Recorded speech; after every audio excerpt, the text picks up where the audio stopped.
සංගපාලය නාමය ඇසෙන විටත් හදවත නිවෙනා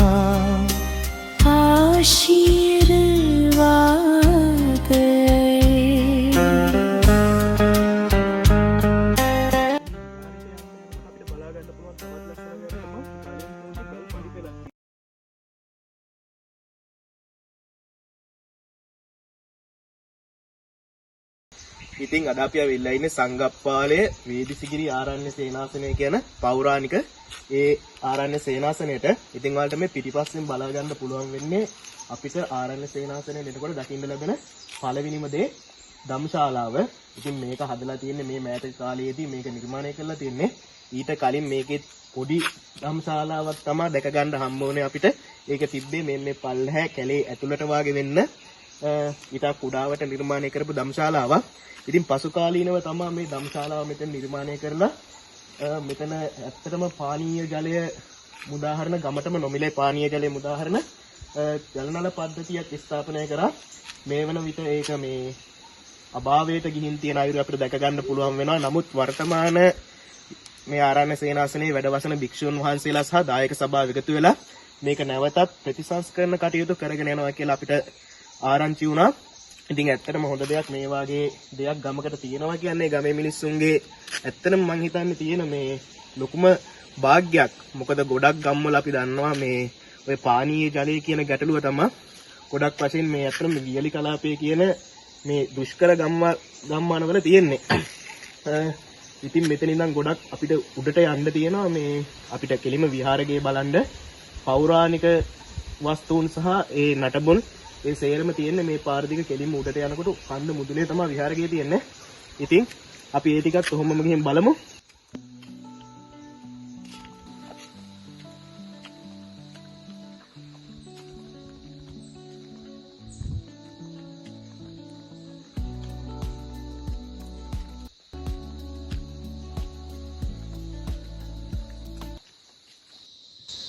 දැන් අපි ඇවිල්ලා ඉන්නේ ඇත්තටම කන්දේ පොඩ්ඩක් මැද හරියට වෙන්න තමයි ඇවිල්ලා ඉන්නේ. මේ කන්ද නගින තැන ඉඳන් අපිට බලා ගන්න පුළුවන් එක් සුවිශේෂී දෙයක් තමයි මේ හැමතැනම තියෙනවා ගල් වලවල්. ඒ කියන්නේ ගල් වලක් ඇතුලේ වතුර තියෙනවා. මේක මෙච්චර දැන් මේ කාලේ මේ පැත්තට සෑහෙන්න මේ අවරශ්මේ වැඩි ගොඩක් පායනවා. ඒ වුණත් අපිට දැක ගන්න පුළුවන් මේකේ වතුර ලස්සනට පිරීලා තියෙනවා.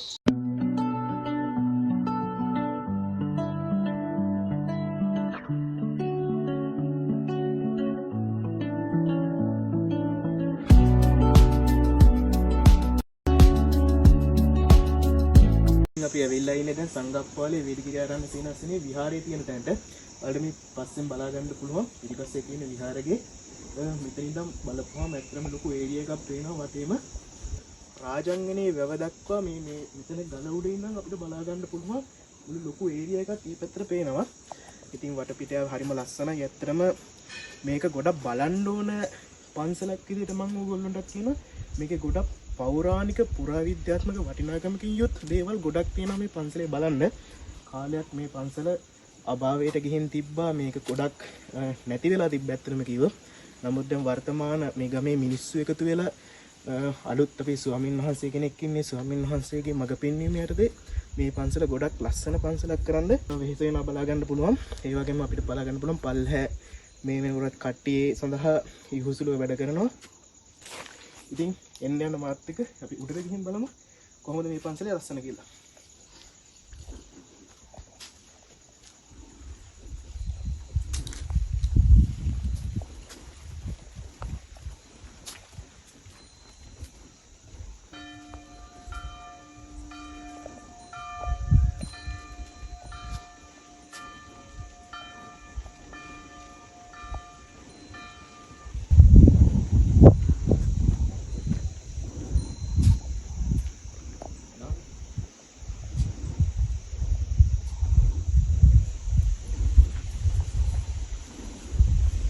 ඉතින් මම අර ඔයාලට ඉස්සෙල්ලා කිව්වා වගේම මේක අපිට හැමතැනම බලා ගන්න පුළුවන් විශේෂ දෙයක් තමයි මේ හැමතැනම ගලෙන් කරපු ගල් වලවල් තියෙනවා. මේවා හැම එකක්ම ජලයෙන් පී තියෙනවා. මෙතන එකක් තියෙනවා. මේ මැදින් ගත්ත විශාල ගල් පාශ්‍රිත ජල ප්‍රවාහයක් අපිට බලා ගන්න පුළුවන් වෙනවා විශාල වශයෙන්. ඉතින් ඇත්තටම හරිම රමණීය ඕ නිස්කලංක වූ පරිසරයක තමයි මේ සංගප්පාලේ වේදසිකිරි ආරණ්‍ය සේනාසන තියෙන්නේ. එන කෙනෙකුගේ හිත ඇත්තටම නිවලා දාන්න පුළුවන්. ඒ වගේම ගොඩක් ලස්සන අපි අර සරලවම කිව්වොත් ආවොත් යන්න හිතෙන්නේ නැති පරිසරයක් තමයි මේ ආශ්‍රිත අපිට දැක ගන්න පුළුවන් වෙන්නේ. ඉතින් මම ඔයාලට පෙන්නන්න මෙතන ඉඳන් බලපුවාම කොච්චර ලස්සනට view එක ඉස්සරහට බලා ගන්න පුළුවන්ද කියලා. ඔයාලට පේනවා ඇති මං හිතන්නේ කොච්චර දුරකට කොච්චර ලොකු ඒරියා එකක් බලා ගන්න පුළුවන්ද කියන එකෙන් ඔයාලට යම්කිසි අදහසක් ගන්න පුළුවන් මේ ස්ථානය කොයිතරම් උසකින්ද තියෙන්නේ ඒ වගේම කොයිතරම් ලස්සනයිද කියලා.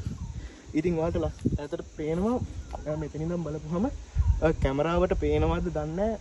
මෙතන ඉඳන් බලපුවාම පිට රාජාංගනේ වැව කෙරවලින් එතෙන් යනකම් ලස්සනව පැහැදිලිව බලා ගන්න පුළුවන්. පැහැදිලි view එකක් තමයි මෙතන ඉඳන් බලනකොට අපිට පේන්න තියෙන්නේ.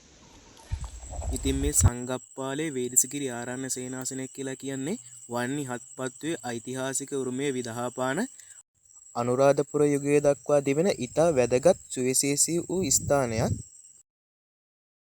සංගප්පාලේ කියන ගමට සංගප්පාලේ කියලා නමපට බැඳෙන්නත් මේ වේදසිකිරි ආරණ්‍ය සේනාසනය බෙහෙවින්ම බලපාලා තියෙනවා. ඉතින් අතීතයේදී සංඝයා වහන්සේලා පාලනය කළ භූමිය සංඝ පාලවි පසුවය විවහාරිකව සංගප්පාලය වූ බවට තමයි අපිට දැක ගන්න හැකිවන්නේ. තවද මේ ආරණ්‍ය සේනාසනයේ කුවේණී සම්බන්ධ කතාවකුත් තියෙනවා. ඇත්තට මේක ජනප්‍රවාදවල එන කතාවක් විදිහට තමයි අපිට සැලකන්න පුළුවන් වෙන්නේ. මේ ආරණ්‍ය සේනාසනය ගැන අපිට වැඩිදුර තොරතුරු හොයාගෙන යනකොට වන්නි රාජාවලිය සහ දේශීය කඩයිම් පොත් සහ මානෑවේ විමල රතන අනුනායක හිමියන් ලියූ පොත්පත් වලින් අපිට මේවා දැන ගැනීමට පුළුවන් වෙනවා. තවද මේ කඳු මුදුනේ ඉපැරණි දාගැබක කොටස් සහ නිදන් හොරු විසින් විනාශ කරලා තියෙන ගල් පිළිම සහ ගල් ආසන කිහිපයක්ද අපිට මේ වටපිටාවෙන් දැක ගැනීමට පුළුවන් වෙනවා. ඉතින් මෙතනින් විහාරයට යනකොට අපිට බලා ගන්න පුළුවන් තවත් ලස්සන දෙයක් තමයි ගලෙන් කරපු ගල් පඩි පෙළක් තියෙනවා. ඔයාලට පේන ඇති ඉතාමත් අලංකාර විදිහට ලස්සන විදිහට ගලෙන් කරපු ගල් පඩි පෙළක් දැක ගන්න පුළුවන්. ඉතින් මේවා ගොඩක් තැන්වල අඩුයි ඇත්තටම මේ වගේ දේවල් දැක ගන්න හම් වෙන එක. ඉතින් එන කෙනෙකුට මුලින්ම මේකෙන් වතුර එකකින් මූණ හොදගෙන කකුල් හොදගෙන ඒ වගේම ලස්සනට විහාරයට යන්න පුළුවන් මෙහෙම කෙලින්ම.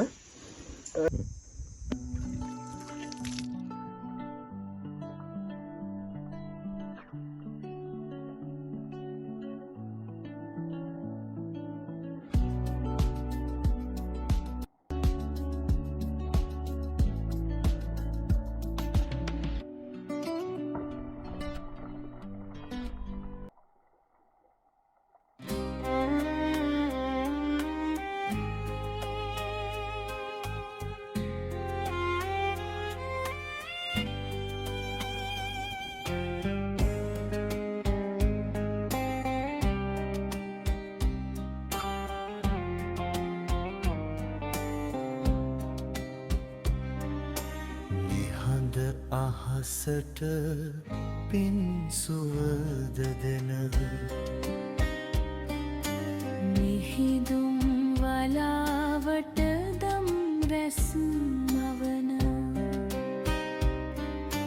පියවර නවතින හදවත් හැමට සරණක් වීහිදී සංගපාලය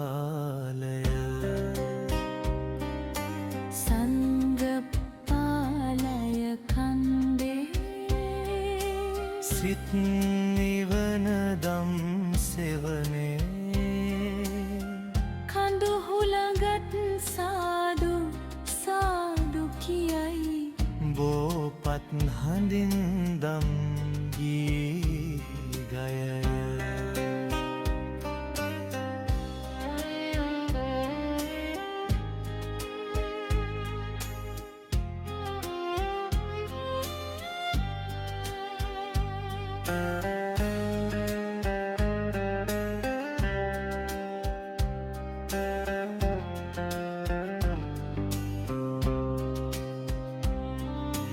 කඳුළු රැගෙන මිනිසුන්ගේ මුහුණට සිනහව අඳිනා තැනේ මෙත් කරුණාවේ දොරගුළු හැරෙන බුදු හිමි පාමුල පින්බිමකේ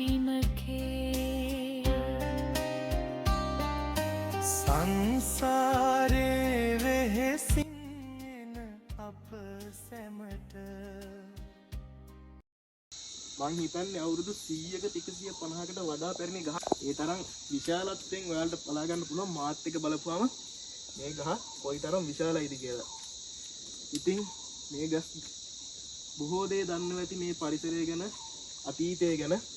ඒ වුණාට අද ඉතින් මහ රුස්සකක් මේ වගේ වැටිලා ඒක නැති වෙලා ගිහින් තියෙනවා. අප සැමට සැනසුම ලැබෙන පින්කන්ද මෙයයි සංගපාලය නාමය ඇසෙන විටත් හදවත නිවෙනා ආශිර්වාදයි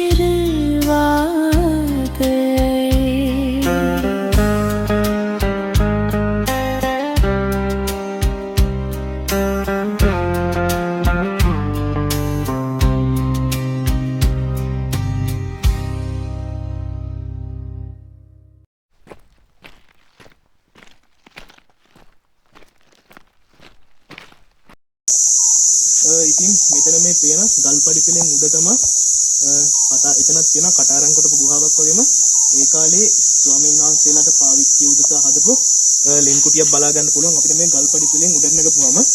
ඉතින් මෙතන කෙලින්ම මේ පාරෙන් ගිහුවම තමයි අර මං කලින් කිව්වා වගේ ඒ ලස්සන පුරාවිද්‍යාත්මක සංරක්ෂණය කරලා තියෙන ඒ විශේෂිතු අපිට විහාරේ බලා ගන්න පුළුවන් වෙන්නේ. ඉතින් අපි ගිහින් බලමු මේ විහාරේ කොහොමද තියෙන්නේ කියලා. එන්න යන්න මාත් එක්ක.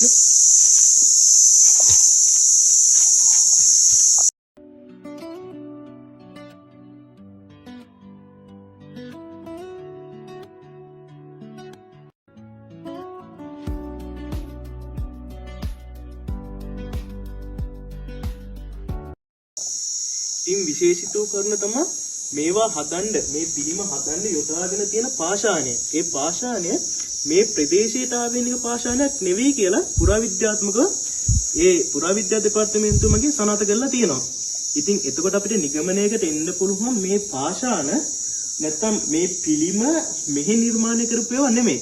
මේවා වෙන කොහේ නිර්මාණය කරලා මේ ප්‍රදේශයට නැත්තම් මේ ලෙන් විහාරයට වැඩමුවා වෙන්න පුළුවන් කියන නිගමනය අපිට ඒකට අපිට එළඹෙන්න පුළුවන් මේ පාෂාණ දිහා බලපුවම. ඉතින් හිතන්න එච්චර මේ ප්‍රදේශයට ආවේනික නොවන කියන්නේ වෙනත් ප්‍රදේශයක ඉඳන් මේ ප්‍රදේශයට මේවා ගෙන්නන්න තරම් කොච්චර මේ ප්‍රදේශය ආශ්‍රිතව කොච්චර බුදුදහම නැත්තම් භික්ෂු ශාසනය ව්‍යාප්ත වෙලා තියෙන්නේ නැද්ද කියලා ඔයාලට මේකෙන් අදහසක් ගන්න පුළුවන්. ඒකට හොඳම සාක්ෂි සහ හොඳම උදාහරණය තමයි මේ මගේ පිටුපසින් දකින්න පුළුවන් වෙන්නේ.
ඉතින් මේ ඈතින් අපිට බලා ගන්න පුළුවන් වෙන්නේ මේ පූජනීය භූමියේ තියෙන උසම ස්ථානය. ඒ තමයි බඹරගල කියලා කියන්නේ. මේකට බඹරගල කියලා නම හැදෙන්න සුවිශේෂී කාරණයක් තියෙනවා. ඉතින් ඔයාලට බලා ගන්න පුළුවන් මේ ගල කොයි වගේ උසකින්ද පිහිටලා තියෙන්නේ කියලා. ඉතින් ඔයාලට මේ බලා ගන්න පුළුවන් වෙන්නේ මේ ආරණ්‍ය සේනාසනයේ යවට තියෙන තවත් කටාරංකෙටු ලෙන් කිහිපයක්. මේ වගේ ලෙන් 10කට අධික සංඛ්‍යාවක් මේ ආරණ්‍ය සේනාසනයේ අපිට බලා ගන්න පුළුවන් පැහැදිලිවම.